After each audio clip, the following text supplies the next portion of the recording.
and a lot of the stress that's related to the cause of cancer is within relationships. In particular, relationships where there's a soul contract. So soul contracts for me are a very real thing. It's a spiritual thing. Together they have a soul contract. This is a relationship that has been set up because there's a lot of potential for growth together. Evolution in self-love and consciousness, human consciousness.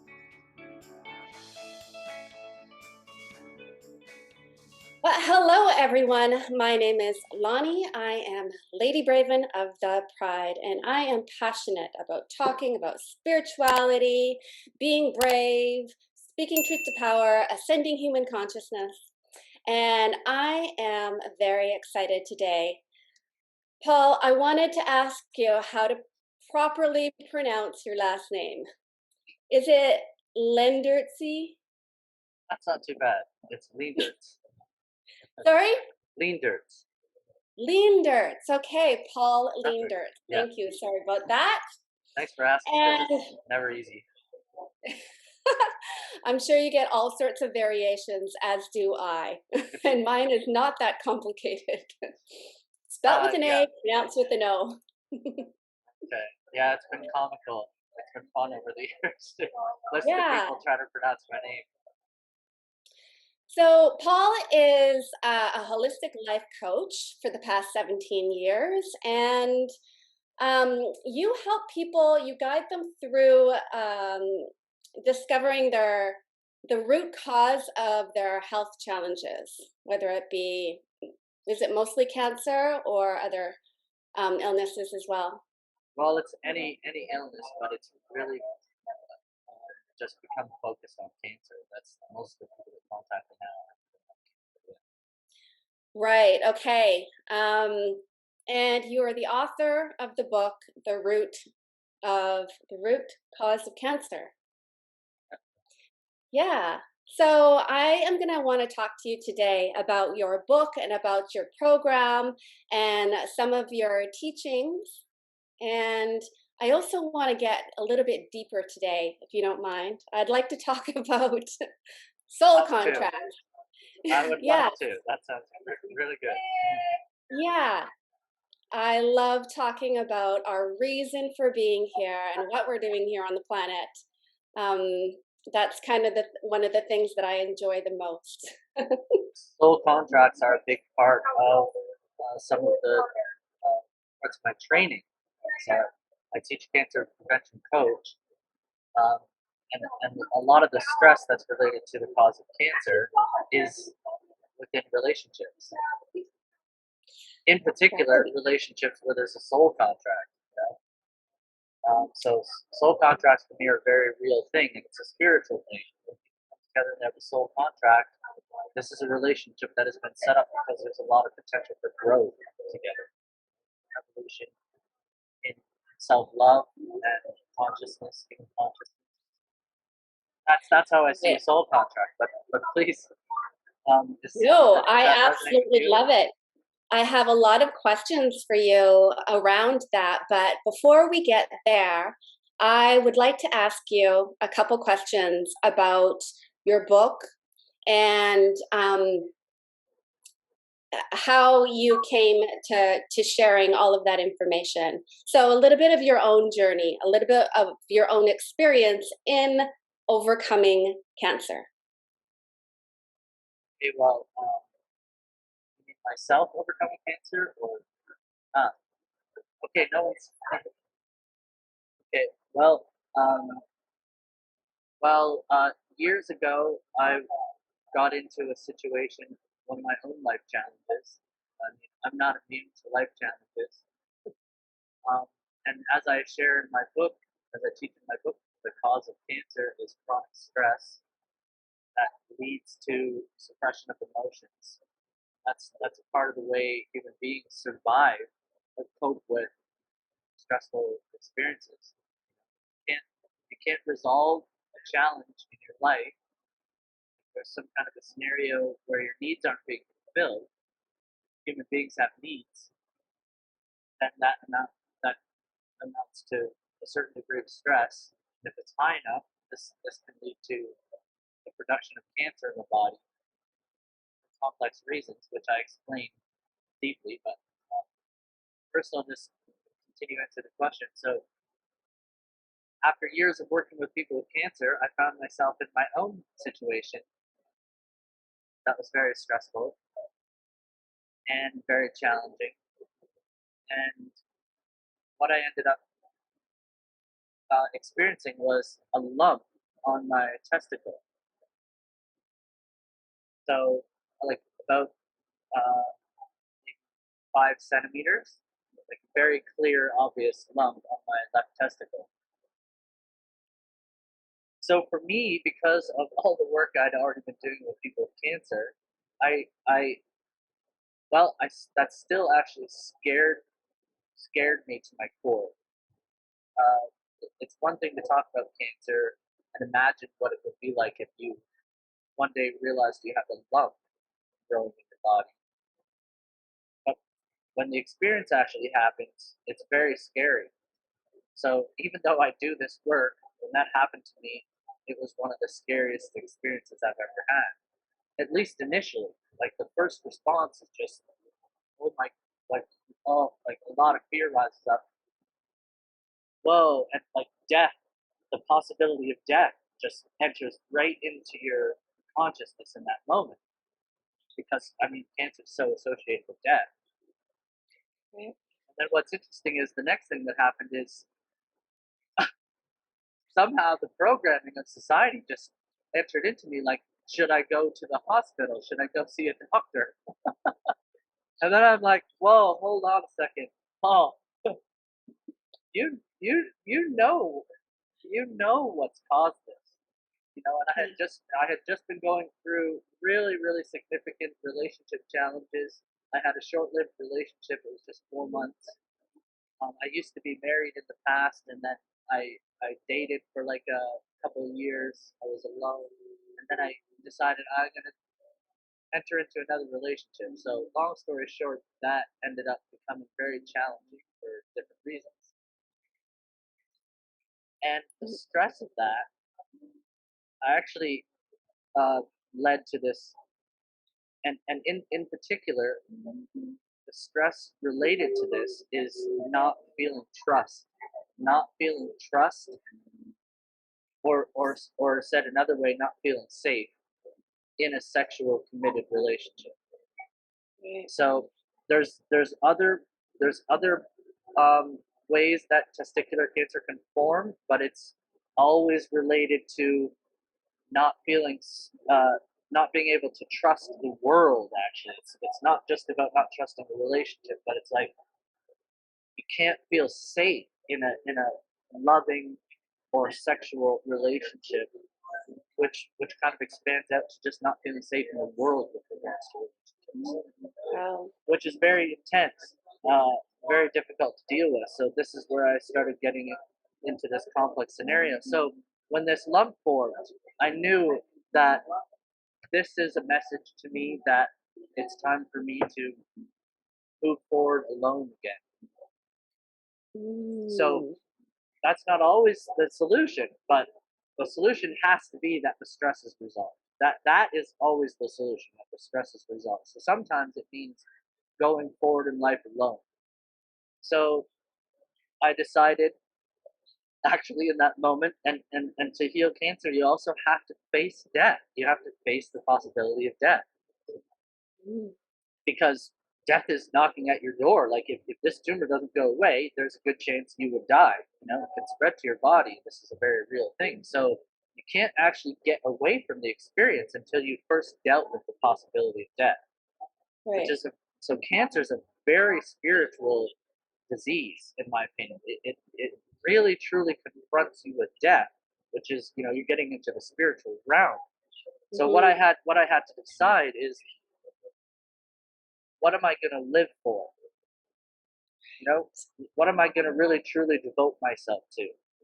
Yeah. So you can go down many different paths, right? I could go to the hospital, I could go and get tests done, and I could try to destroy my cancer, which is the typical approach based on 100-year-old theory that cancer grows out of control unless you destroy it.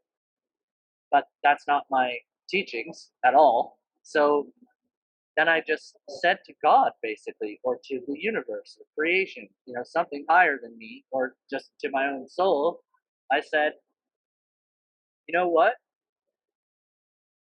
If I can't heal myself following my own teachings, based on my own pioneering work, that's like my life mission. Right. If I can't heal, then I'd rather die. That's how I confronted death. That was the agreement I made. I'm going to try to heal myself using my own teachings and learn everything I can in the process and hopefully succeed. And that is my choice. That's my commitment. And I ask God for support in that. And if I fail, then so be it. Because I'm not going to go and do the whole chemotherapy, radiation, surgery, the whole medical system approach. When my whole life mission is to heal cancer from the inside out by addressing the root cause.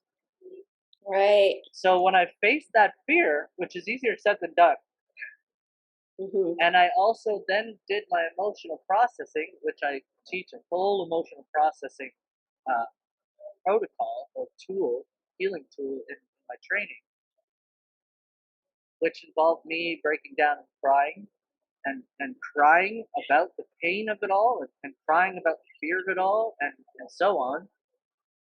When I was done processing all that and accepting the possibility of death, then I focused 100% on loving myself. I ended the relationship, so the stress is gone, total disconnected, like no more contact, and that's what was healthy for us both.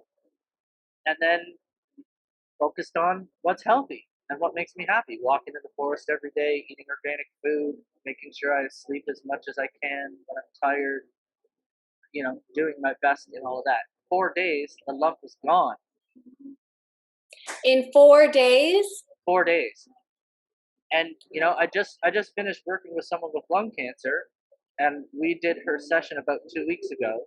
She had metastasized cancer that had come back, so now this is the first time she's discovering me. This time she doesn't want to do chemotherapy again because she already did that a year ago, and now her cancer is back, even though it was supposedly gone, and it's worse. Now it's spread to her liver, it's spread to her adrenal glands, and it's bigger in her lungs. So this time she's thinking, I don't want to go through that experience again because it didn't really work, like not long term at least. So she somehow found me and we did one session. Now a session's 2 to 3 hours with me, but in that one session, what I do with people is, because I've been tracking the root cause of cancer for so many years, is we identify the root cause of cancer for her and based on where her cancer is in her body, then go through emotional processing and basically clear that stress. And so we did that. And I just got a message from her a couple days ago, and this is the first time I've experienced this by any means. And she just had a new test done, and her tumor is gone in her lungs. So that's in the course of, I don't know exactly how many days it took, but 2 weeks maximum, because that's when we did our session. And then the cancer in her liver has shrunk, and then there's a tiny little spot still on her adrenal glands, but she can feel inside herself very clearly, and she said this to me before she even had these official tests done, that she could feel that she's healing. Right. So it's really powerful, just because this is actually how it works. And for 100 years, the cancer industry has been focused almost entirely, if not entirely, on just destroying cancer cells and doing research inside of a lab.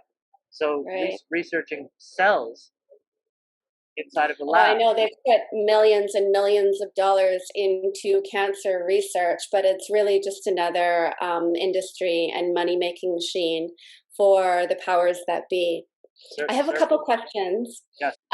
Okay, so I think this is absolutely incredible that going through these teachings and these experiences in your own life, you were faced with the exact challenge that you're helping your clients overcome.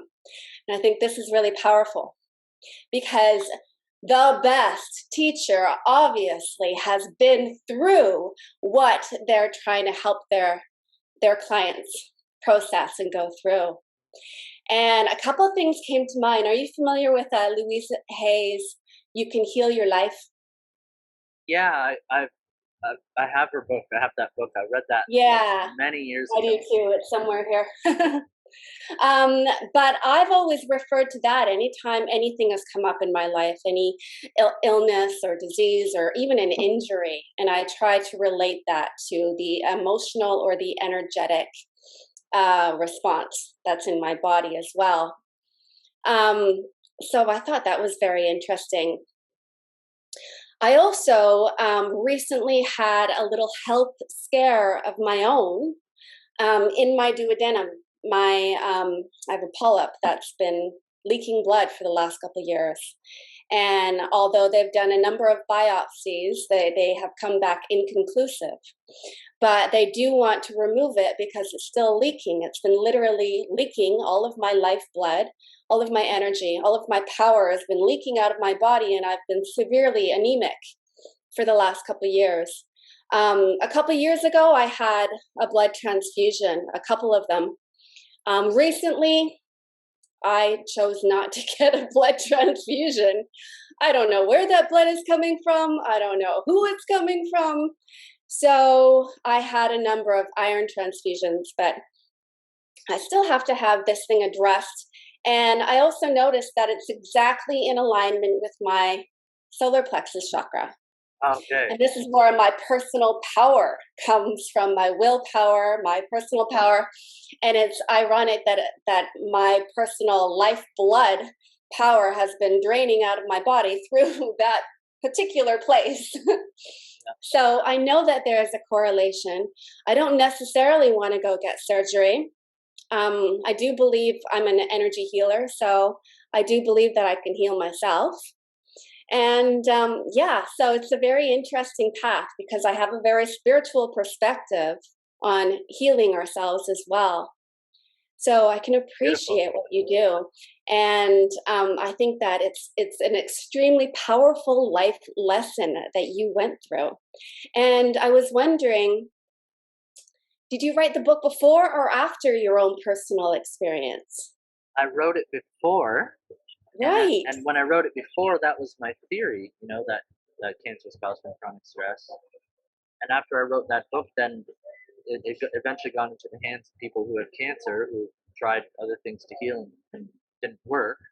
And then when they read my book, they realized, well, yeah, for sure, I have all kinds of stress in my life, and especially right before I was diagnosed with cancer. So this resonates. So Hmm. then they started working with me. But yeah, once I went through my own experience, so then that work with cancer clients just started turning my theory into a fact for me.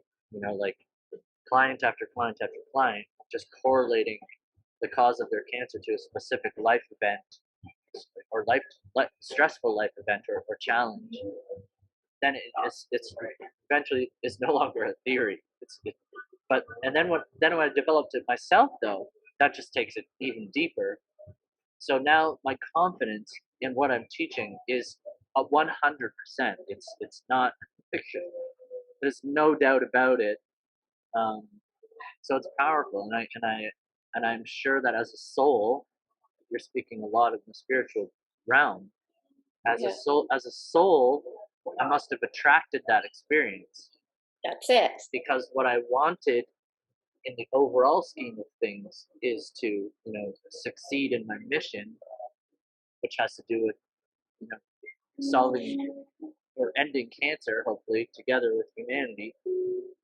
And to be able to speak from experience is so powerful. Yes, you can attain all of the knowledge and you can learn from everybody else's experiences around you, but having gone through it yourself and overcoming it in that way just gives your entire teaching so much more validity and power. And um, I think that's absolutely amazing. Um, for my situation, I just want to ask you, okay, so it's right here in my solar plexus, and I kind of decided that I was trying to figure out the root cause of this situation going on here. I don't know if it's cancerous or not, but for me, I just decided to look at all of the areas in my life where I'm giving my power away. And if I can remove all of those draining influences, people, places, things, beliefs that are draining me of my energy, then I could possibly heal myself in that way. What do you think of that? That's a really wise approach, for sure. So yes, the duodenum, and the third chakra is right in the solar plexus, and that's associated with a branch of nerves actually that comes out from the spine, which I found really interesting, called the solar plexus. That's a bunch of nerves, like a really thick branch of nerves that come out right there, and those nerves travel up to the brain, and they're connected to psychological experiences of life related to power. Yeah. So if you're stressed with regards to power in some way, then it sends that information down into your third chakra. So yeah, that's a beautiful, and it's that's what it means to take responsibility for yourself, and that's what's required to heal yourself from within, is to do your own detective work. So usually you need some knowledge, and oftentimes some support, maybe, to figure it out, because it's not easy to figure it out. But that's right. I think it involves an ability to listen to our bodies energetically, emotionally, right? And also maybe a connection with our own divine guidance, maybe a higher power. Not everybody has that. And I definitely talk a lot about connecting with our own intuition and our own instincts, and, asking a lot of questions. I find asking questions into the empty space in front of our head even brings in a lot of the answers that we might be looking for. You also mentioned that in processing a lot of your emotions, you ended up crying, and it's like a purge of emotion, right? Of this energy that was coming up that had been suppressed. Right. I have to tell you something. I was a stunt woman in TV and film for 20 years. Wow. And what that means is that I fell down for a living. I got hit by cars. I fell out of trees. I don't know. I hit the cement all the time, over and over and over again. And wow. Every time I did my job, I would hit the ground, and I would get up, and they'd say, "Are you okay?" And I'd say, "Yep, let's go again." And you know why I did that? Because I was really good at my job. And I didn't ever complain. I never, ever let anybody know that I was in pain. I suppressed 20 years of abusing my body and all of that pain. I suppressed it. I didn't let anybody know, and I never cried. Never cried on set. Maybe I'd go home and sit in the bathtub with a glass of wine and cry there, but I never ever did it at work. So talk about suppressing emotions. Just a little side note, I ended up having a very powerful healing ceremony with ayahuasca. And I remember there was probably like a 4-hour period where all I did was purge all of this emotion that I had kept within my body. And I feel like I could fill up a bucket with my tears. Just imagine. Yeah, but I think that is so important, because in alignment with your teachings, we have to process these emotions, whether it's from relationships or financial stress or all of the things in our lives that the negative emotions that, a lot of people don't have the skills to process. We're never taught how to process emotion, and especially men. They don't even know how to cry, most of them, or they were told not to cry. So I think this is such a powerful aspect of the divine rising, not just the divine feminine, but the divine masculine, learning how to process their emotions and communicate and express their authentic energy, express their souls. right? These are all powerful lessons. I love what you're And saying. It totally yeah, resonates. It's so important. yeah, this is all a part of what's happening right now on the planet. And I want to ask you a couple questions about the course that you offer. Okay, so first of all, you have a coaching program, you have a mentorship program. The coaching program is one-on-one, correct? Yeah. And then a mentorship program, is that an online course? It's online too, yeah. And that's just basically a whole process of coaching. So normally people just do one session with me because I get to the root cause, and that's Yeah. what I do in that session. But then if people want to do work with me more continuously to go through a whole life change, or to really to learn all about like physical, mental, emotional, spiritual needs, and how to navigate through the change process, of transforming their lives so that they don't redevelop disease, Right. then I usually suggest the whole mentorship, which is 9 sessions. Right, because with any chronic disease or illness in our lives, it requires a lifestyle change, a change in our thoughts, our behaviors, and a change in our ability to process our emotions. So those are all things that you help to coach or mentor people through, Yeah, making and a positive change, not just in their eating habits, but in their entire lifestyles, their entire reality. right, it's like how I explain it, it's a spiritual thing. Like if you just change your diet, that's valuable, of course. But when you change your whole makeup of who you are, that's like an ego thing, an ego transformation. And so I actually call it the second birth. So Okay. the first birth of a human being is an it's not a free choice kind of ego formation. You're born into the world. You're into a certain set of parents. You go to school, and you receive. Like parents say, "This is what you eat for breakfast." You're like, okay, that's what I eat for breakfast. This is how women should behave. You just observe how your mother behaves. Okay, that's what it means to be a woman. Mhm. This is how men behave. You observe how your father is, and all this stuff comes in, but you're not really conscious. It's like a young human being is like a sponge. You just absorb everything. You watch movies, you go to school, you're taught all these things, and then when you're a teenager or you start to enter into adulthood, much of who you are, your values, your belief systems, almost all of that is just has come in from the outside. It's not a Right. conscious. So now you have an ego. You have an ego. You have an identity. My name is whatever. I value these things. I believe things. This is what it means to eat healthy. This is what it Right. means. This is how you should treat members of the opposite sex, and so on. Like a whole.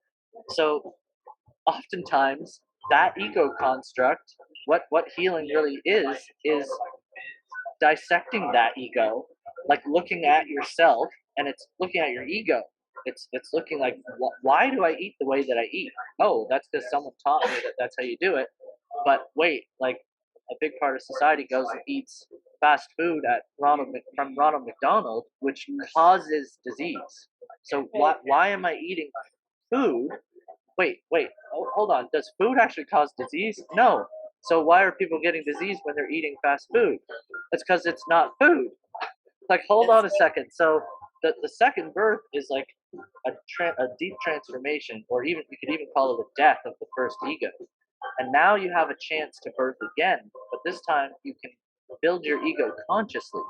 So now you can start connecting to other conscious people, and searching for the truth. It's like a big Mhm. search, and sometimes it's not very easy to find the truth. Like, how do I actually look after myself? Because I haven't been taught that so well. Are my Right. beliefs actually good for me or not? Right. And so on. So um, Mhm. and each of our chakras are associated with stresses in life. So so if you're experiencing a challenge in the third chakra, the story I shared, I was experiencing a challenge in my second chakra. But Sacral. this is what's happening. Is really it's a challenge related to our ego that either needs to be modified or even entirely replaced. And it's a Right. big undertaking. It's a spiritual phenomenon. Absolutely. In one of my programs, I have a process of assisting people with their spiritual awakening by using the Phoenix process of personal transformation.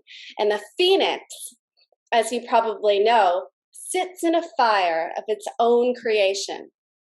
Right? So this Wow. is the reality that it has built around itself. This is its own creation, and it allows itself to burn away all of the thoughts, beliefs, habits, influences, experiences, people, places, things, self-limiting beliefs, all of the things that are no longer in alignment with its true, authentic self.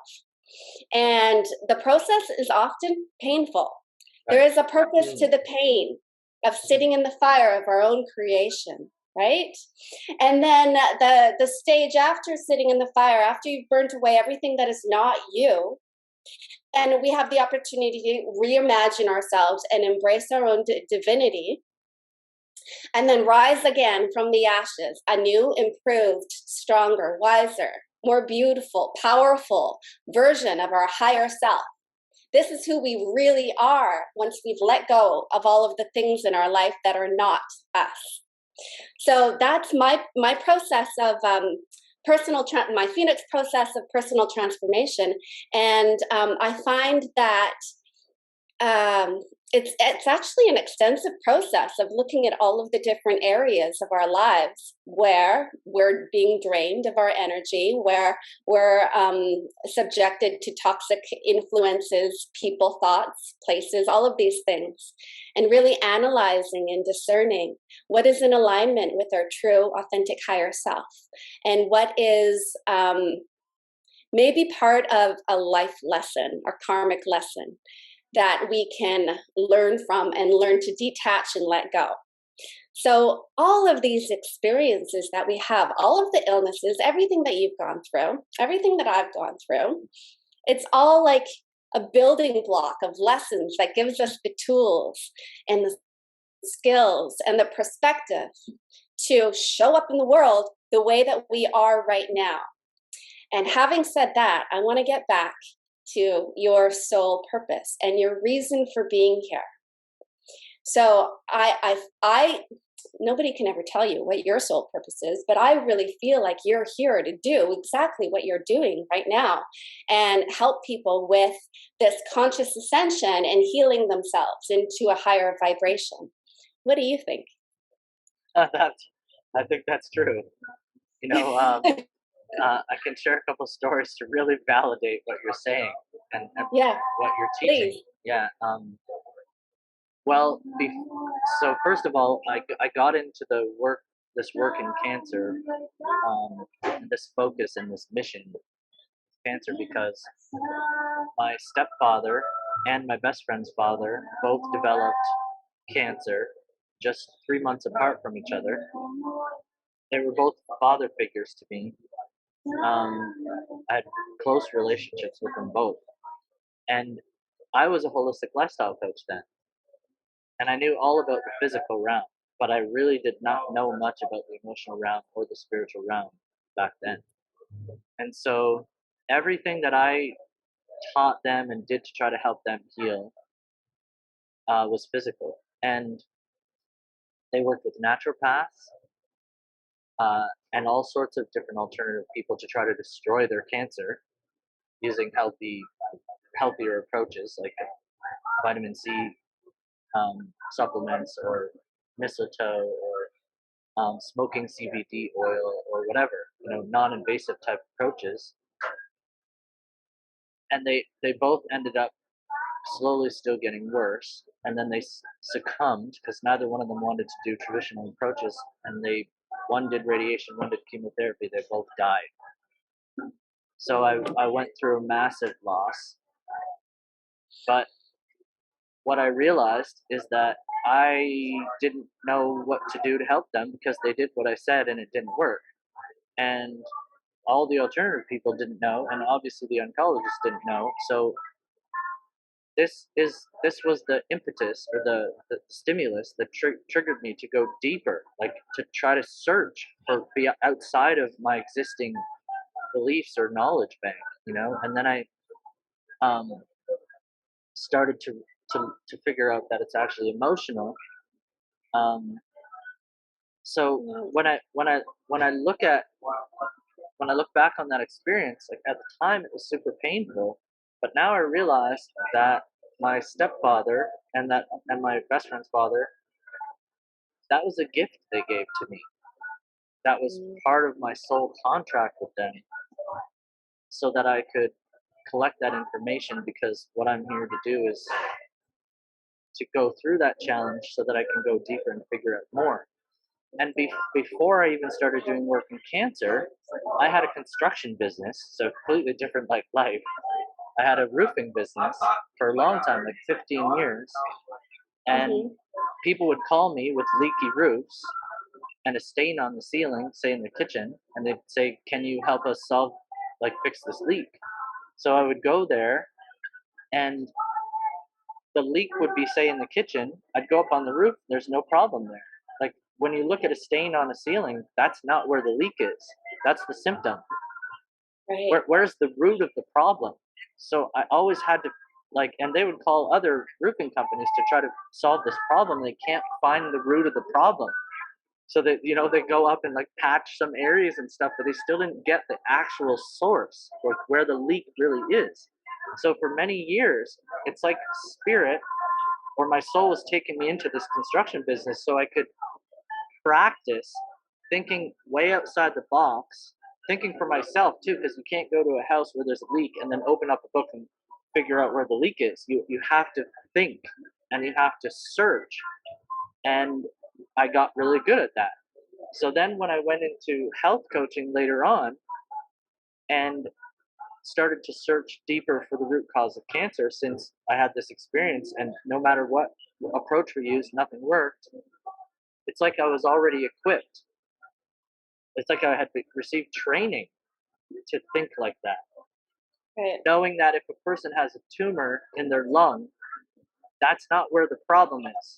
The problem's not the tumor, it's a symptom. So you have to look, where is the actual source of the problem? Yeah, so what I've learned over the years is that every time you hit a life challenge, there is a purpose in it. And if you can grow through it, if you can learn from it, then you actually elevate up in a way. You're more aware, you're more conscious, and then you don't just repeat the pattern. But if you don't take responsibility for yourself when you have a symptom in your body, you got a pain in your body, and you just go straight to someone to help get them to take it away somehow, then you've Mhm. not learned anything, and now you'll probably have that problem come back again. That's right, because you haven't got to the root of it.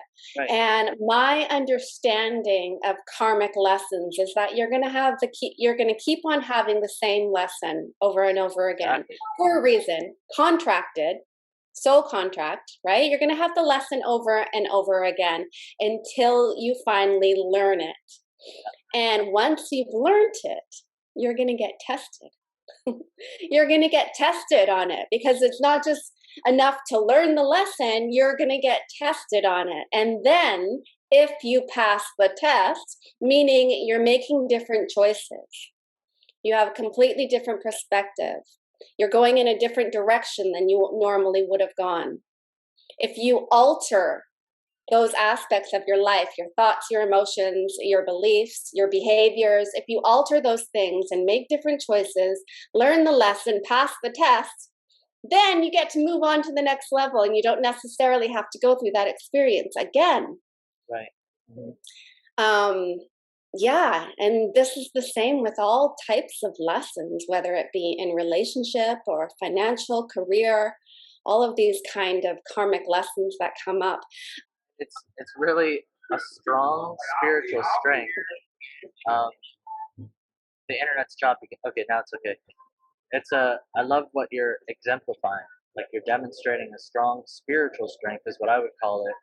The ability to actually own your imperfections, to look at, to confidently just see your own imperfections, weaknesses, and that's a huge that's one of the biggest challenges of healing is Mm. people don't want to actually say, oh shit, I'm actually wrong about this thing, or I shouldn't have actually done that thing, or I'm not actually being honest, or maybe I maybe my belief about how I should respond to these situations is actually not serving me, and I need to do Mhm. it differently.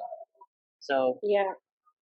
yeah, I the big feel like with this particular situation on the planet right now, everything going on, a lot of people are being triggered. A lot of people are processing uh, pain, trauma, past lessons. All of these things have come up, these karmic lessons have come up, and they're being tested yeah, right now. I feel it's like been everybody, intensified. yeah, everybody is being asked to process their karma, to complete those karmic cycles.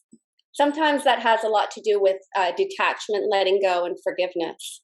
And those are hard concepts for some people. They are tough. Some people who are really grounded in their ego mind and their ego reality, they find it hard to detach from their identity and from certain aspects of their lives that they thought would always be like that. Maybe certain people, maybe the way that their jobs or relationships. It's really hard to detach from things that um, people are. They've maybe been married for 20 years, even though it's a dysfunctional and unhealthy relationship. It's really hard for them to let go of things like that. Yeah, that is really hard.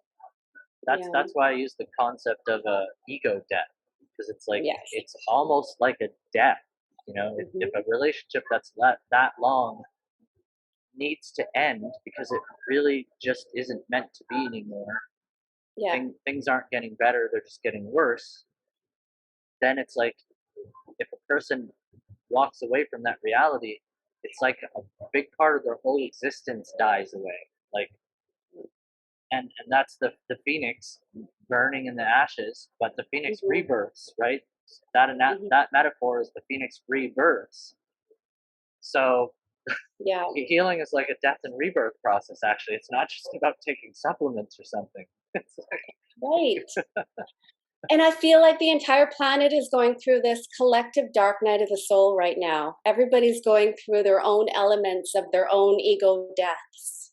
yeah, well, Because as we ascend in vibration in the collective consciousness, we're being asked to connect to our own divinity, our own authenticity, our own soul guidance. Um, and in order for that to happen, you're right, there has to be some sort of an ego death.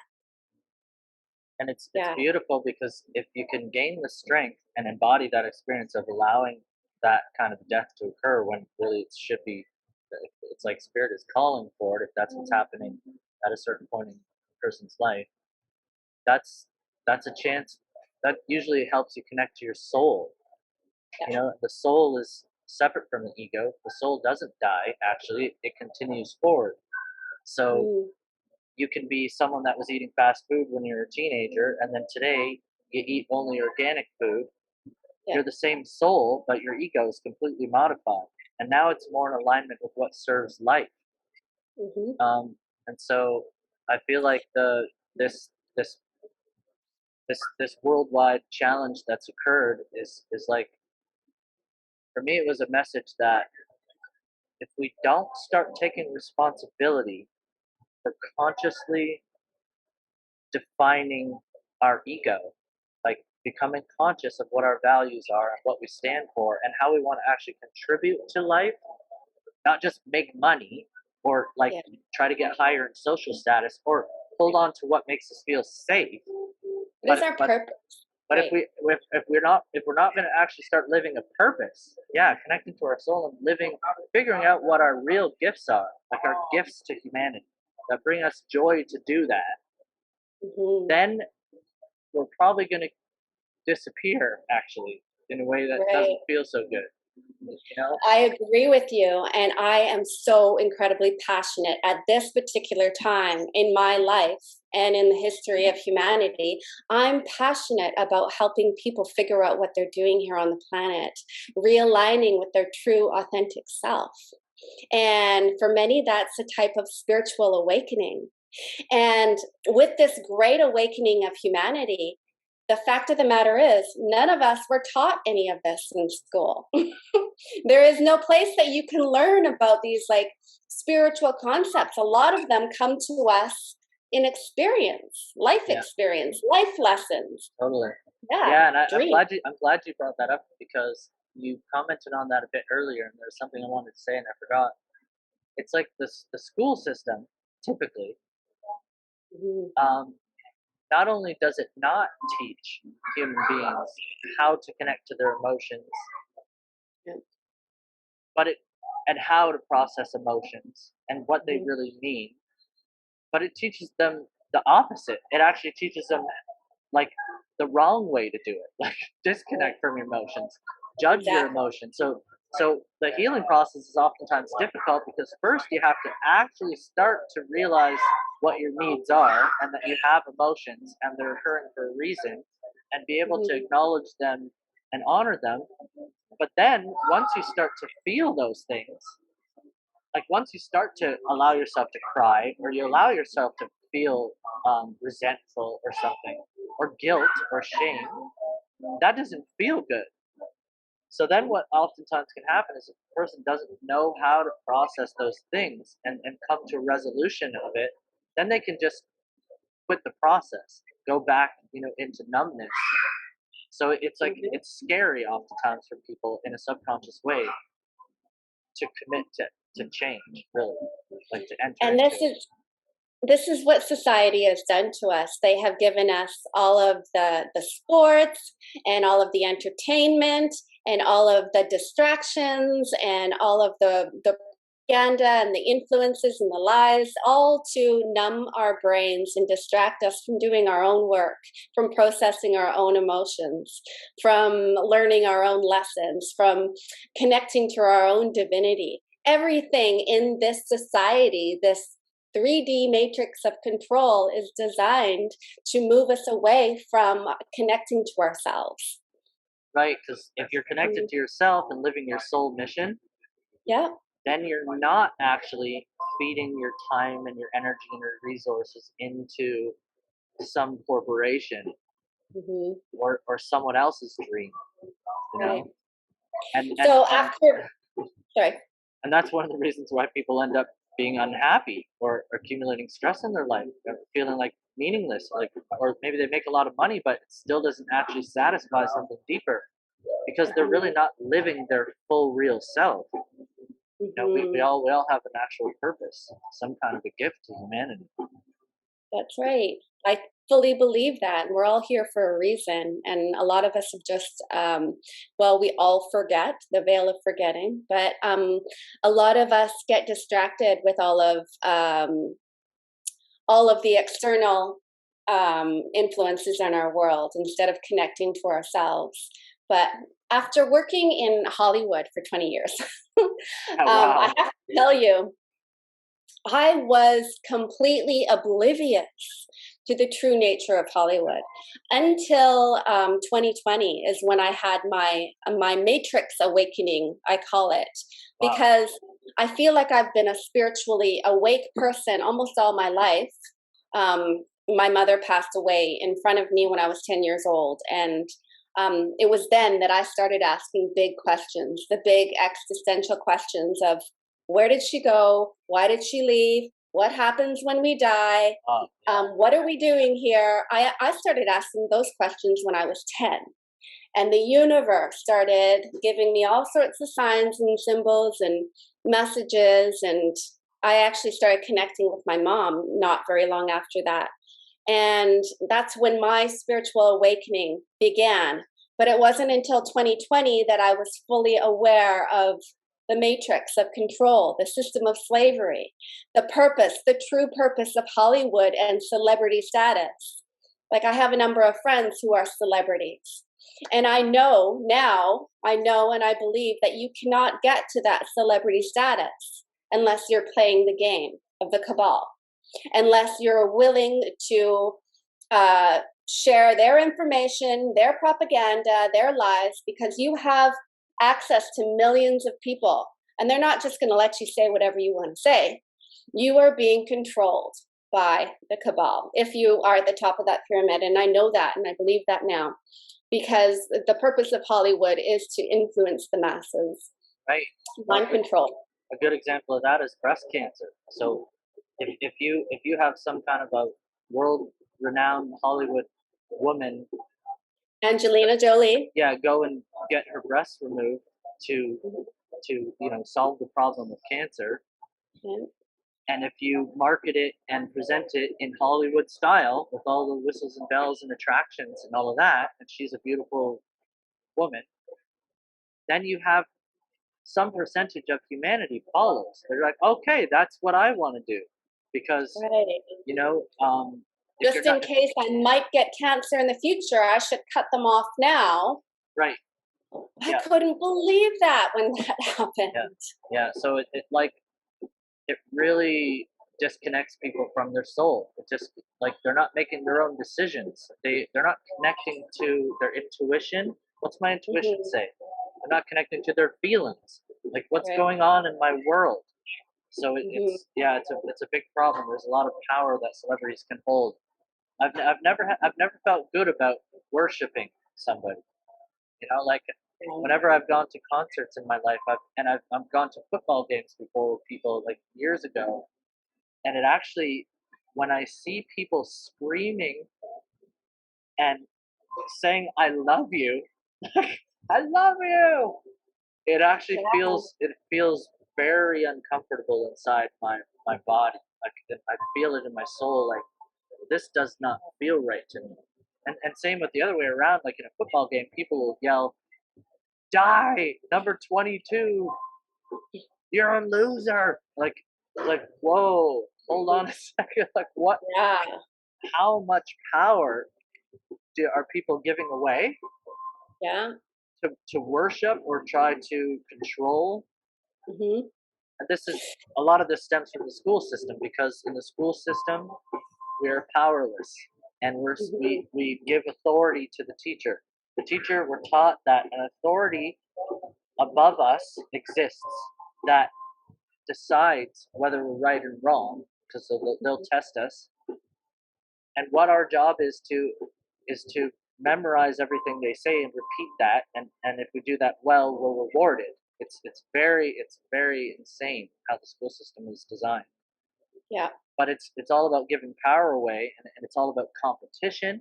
Like, do you have Mm-hmm. a better mark than the other person? So it's like your very existence, you're not special, you don't matter unless you somehow fall into this game of control and power, uh, fitting in.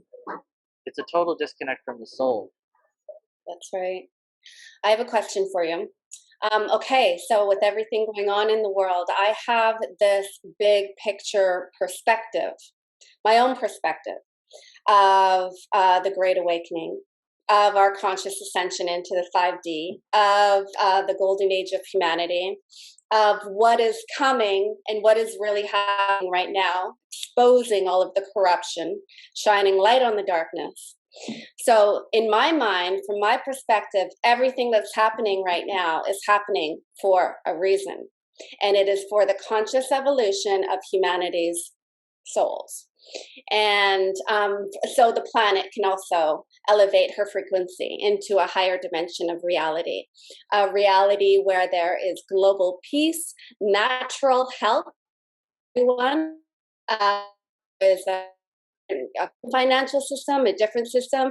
There's all of these technologies that have been suppressed and kept from humanity that are going to be released, including, oh my God, I don't know if you want to talk about aliens right now, but this is a big topic. We don't necessarily have to open that big can of galactic worms, but Well, I think that's part of this too. The part of the Great Awakening is awakening to it all. just to That's how right. incredible reality actually is.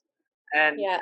and the number of people that I've run into just in the last 2 years that have profound stories of experiencing aliens actually directly, um, Mhm. and having past life experiences, and having a clear remembrance of where they came from before they lived here, incarnated here, is really high. And Right. it's somehow it feels more right to me to Hmm. actually realize that Earth is actually not just this singular planet in the universe that has life on it. It's we're actually a race of beings on a planet in this massive universe where there's all kinds of things going on. You Right. know, it's like, and there is such a thing of ascending in consciousness. There is actually, we do learn how to love more. You know, like Mhm. if you're eating fast food, that's a certain quality of self love. Like, are you willing to hurt yourself? When you're in 20 years of falling and hitting the ground and saying, I'm okay with this, I'm okay with this. And then now you're like, wait a second, I don't want to actually um, risk hurting myself as much or punish myself potentially. You know, Right. it's like it's a rising up of love. Actually, that's what to me rising Yes. consciousness is. You're learning how to love yourself better and love others. And so the more people learn to love themselves, the less they agree to some of these other um, self-damaging and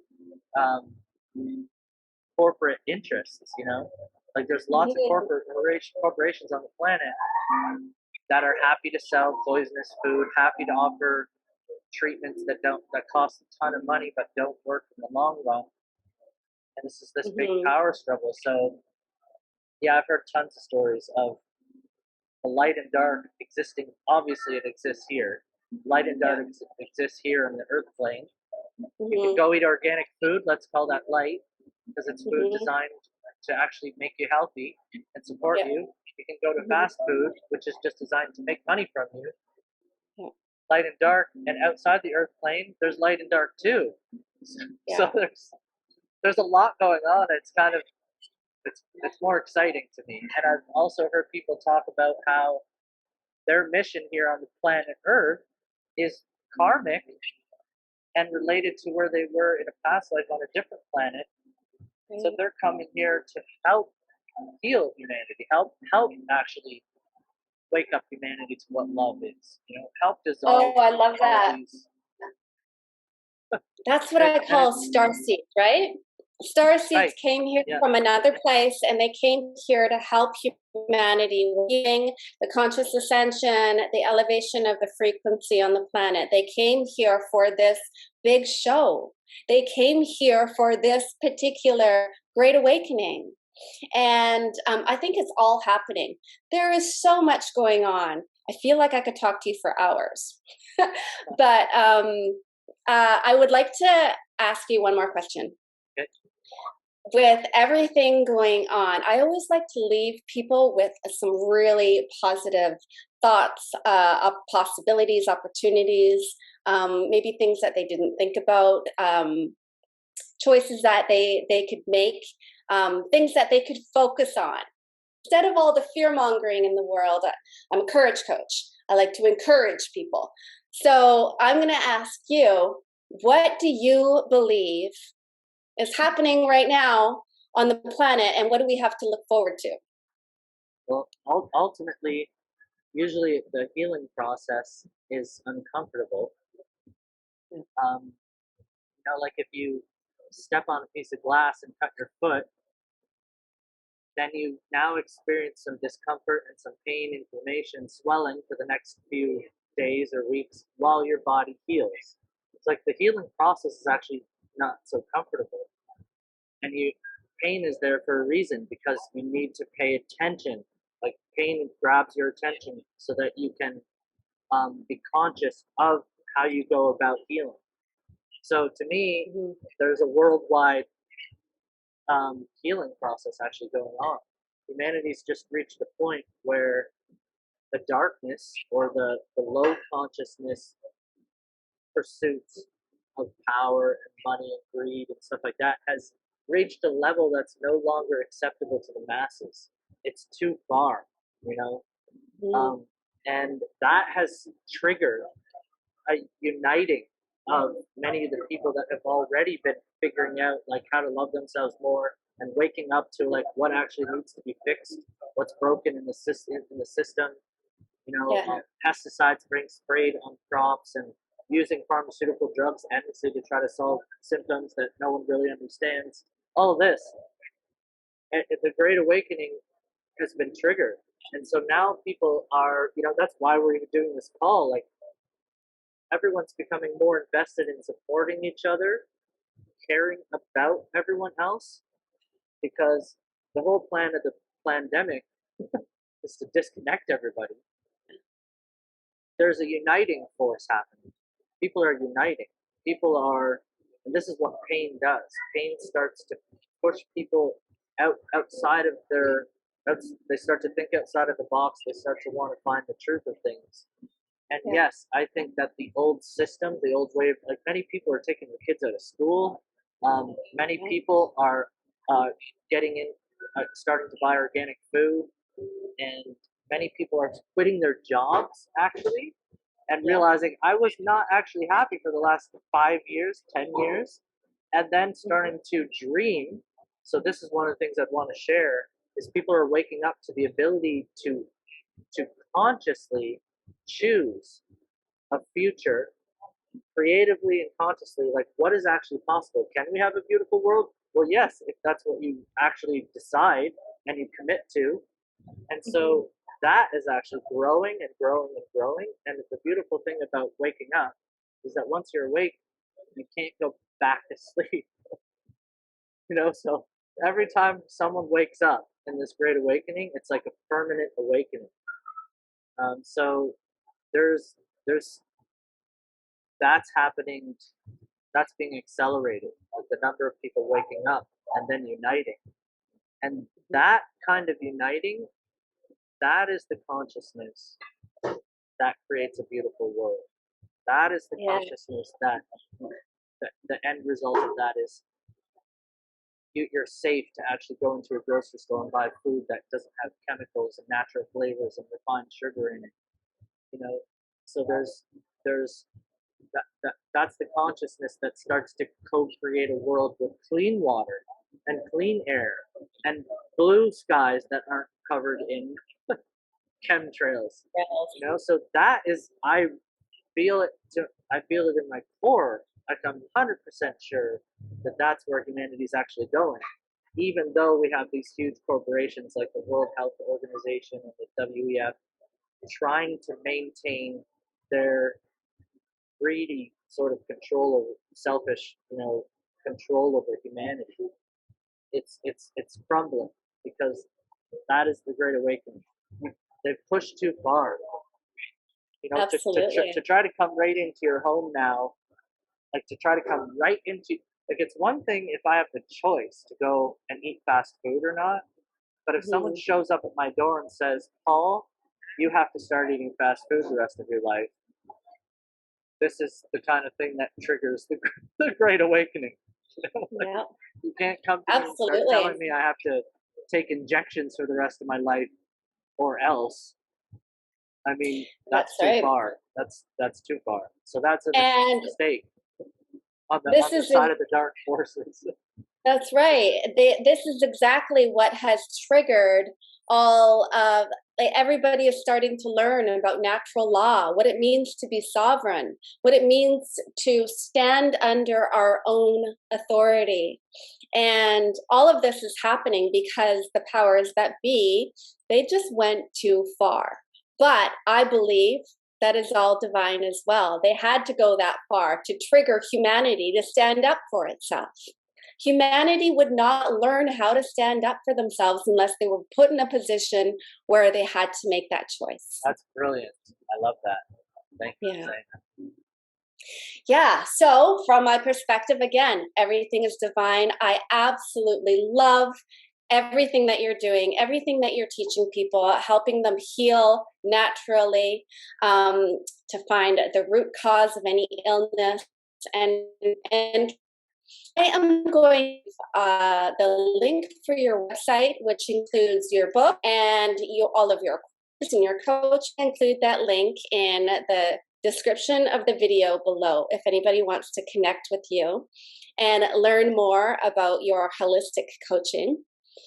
And for everybody else, if you enjoyed this conversation, please like this video because it helps with my algorithm. And I love having these brave conversations and these deep conversations. I love talking about our reason for being here. Just exactly what are we doing here? Soul purpose, soul contract, and answering the call. So please subscribe to this channel as well. And is there anything else that you would like to say to the audience before we go, Paul? I just want to give an example. I like to share this example of someone that's connected to their soul, that's living like from their soul, a soul purpose. There's many examples, but this is an interesting one. If you look up on YouTube, someone called the Mink Man. You know the animal? The Mink Man. Mink, M-I-N-K. Yeah. You know, the little, like, soft, furry animals. So yeah. He developed a passion for, if you just look at his main video on his YouTube channel, it's just like a 1 minute long explanation. He's like, this is who I am. That is a beautiful example to me of someone who has connected to their soul. They're like, you don't learn this stuff in school. It's like you figure out, you find out what you're passionate about, what inspires you, what's good for you and the world. And then you suddenly, when you start living that and putting your time and energy into that and dreaming that, then the world, it's like God comes in and supports you in creating that thing. And it's so nourishing. It brings meaning to your whole life. It's way easier to be happier. It's way easier to be healthier. So that's an example that I suggest to check out. It's interesting. Yeah. Well, maybe I'll include that link in the description below as well. Yeah, I can send it to you. So much. Yeah, thank you. We'll look into it. Thank you so much for this conversation. Yes, and for joining me from Costa Rica in the middle of a rainstorm. Yeah, thanks for bearing with me with the internet. It looks like we succeeded though. It's choppy a few times, but it's all good. I think we got all the good parts. All right, thank you so much, and everybody else, get to like and subscribe because, as we all know, courage is contagious.